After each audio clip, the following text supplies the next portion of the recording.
for one thing I want to tell you sa naglalaro ng football, try to recruit others also in the club.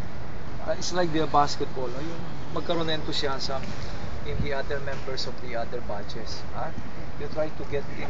Bawat isa lang mag-assignment kayo. One can get another one to play para the club also enlarges. You try to find kahit maybe hindi sa mismong batch o the next batch or the other batch or friends na pwedeng maglaro. Para we can get the enthusiasm also of the school.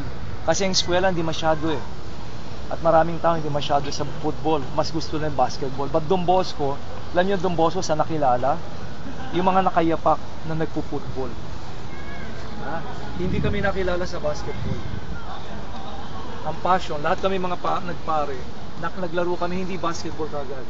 Ang nalaro namin ay football. Kaya marami sa mga pare, ang bukasyon ay football. Kaya sila nagpare dahil sa football. Hindi dahil nag-basketball. Kaya ayun, malagay nyo hindi second class ang football. Katunayan, other countries, makikita nyo, mas grabe, nagkaano sila sa football. Not in basketball. Lalo sa Asian countries, hindi naman sa atin yan. No? So I hope you can just recruit and increase the enthusiasm for this.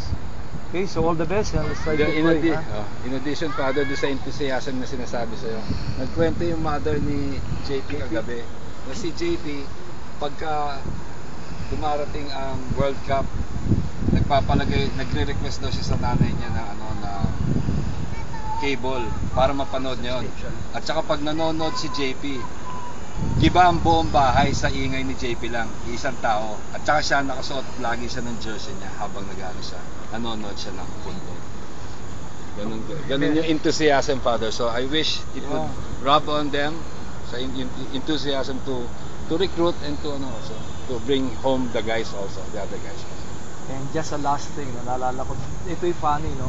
May isang football player sa Mandaluyong nakilala. Yung bahay niya isang araw nasunog. Susunog yung bahay. Wala siya. Di na nalaman niya. Bahay niya. Yan yung anak niya. Tsaka alam niyo kung anong tinakbo niya? Yung pasok sa bahay. Alam niyo ano yung tinakbo niya? Spikes. Yung spikes niya. Nung lumabas siya, yung mga tao, yung asawa mo at anak mo. Nandun ba yung asawa at anak ko? Daladala niya yung sapatos. Nakalimutan niya yung asawa at anak niya. Ang tinakbo niya, yung sapatos niya. Hindi yan It's history Ang tinakbo niya yung sapatos niya. No?